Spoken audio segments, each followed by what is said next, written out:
అక్షయ తృతీయ ధనత్రయోదశి ఈ రెండింటిని కూడా మంచి దినాలుగా భావిస్తారు భారతదేశంలో. ముఖ్యంగా తెలంగాణలో కూడా ఈ రోజున తప్పనిసరిగా ధనత్రయోదశి రోజున ఒక గ్రామ బంగారమైన ఇంటికి తీసుకెళ్లాలని కోరుకుంటారు. ఎందుకంటే గ్రామ బంగారం తీసుకెళ్ళిన లక్ష్మీదేవి మా ఇంట్లో ఉంటుందనే భావన ప్రజల్లో ఉంటుంది. అయితే ఈ యొక్క బంగారం కొనుగోలు చేయాలనుకున్నటువంటి ధనత్రయోదశికి బీసీ సంఘాలు ఇచ్చినటువంటి బంధు ఏదో ఆ బంధు ప్రభావం బాగా పడిందని చెప్పుకోవచ్చు. ఇప్పుడిప్పుడే కస్టమర్స్ షాపులోకి వస్తున్నారు. మనతో పాటు ఇక్కడ అడిగి తెలుసుకునే ప్రయత్నం చేద్దాం. చెప్పండి దత్తు, ఎట్లా ఉంది పరిస్థితి షాప్లో? ధనత్రయోదశిని తప్పనిసరి ఒక గ్రామ బంగారం ఇంటికి కొనుగోలు చేయాలనుకుంటారు.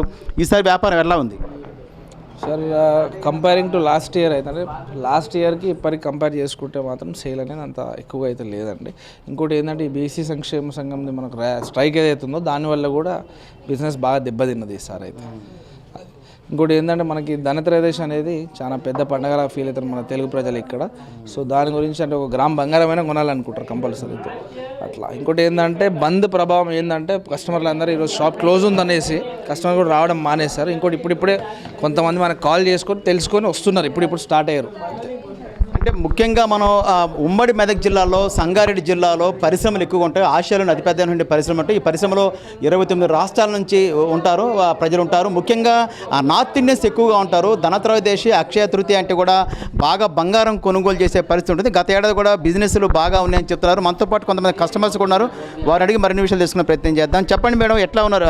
కొనుగోలు చేయడానికి వచ్చారు కదా, గత ఏడాది కొన్నారు, ప్రతి సంవత్సరం కొంటారు మీరు ధనత్రయోదశికి? లాస్ట్ 4-5 ఇయర్స్ నుంచి ఎవ్రీ ఇయర్ కొంటాం సార్. అప్పటి కాస్ట్ని బట్టి హాఫ్ తులా పావు తులా అట్లా కొంటాం. ఈసారి కూడా కొంచెం మంచిగా కొందాం అనుకున్నాం, కానీ మరీ 1,33,000 ఉందంటే ఈరోజు రేటు. అందుకే చిన్న ఐటమే కొందామని అనుకుంటున్నాం. పొద్దు నుంచి బంద్ ఉంది, ఎట్లా తెలుసుకొని వచ్చారు? ఈ షాప్ అతను పరిచయం అయినా ఫోన్ చేసి వచ్చినాం సార్, ఓపెన్ చేసినామంటే.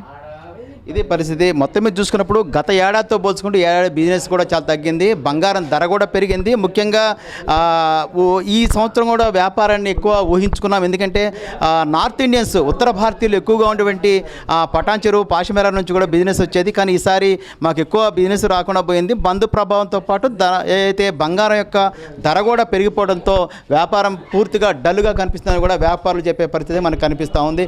కస్టమర్స్ ఒకవైపు ఏమో ధరలు పెరగడం వల్ల కొనుగోలు చేయలేకపోతానని చెప్పే పరిస్థితి కూడా మనకు కనిపిస్తూ ఉంది. కెమెరా పర్సన్ వినోద్, PV రావు, 10 TV, సంగారెడ్డి నుంచి.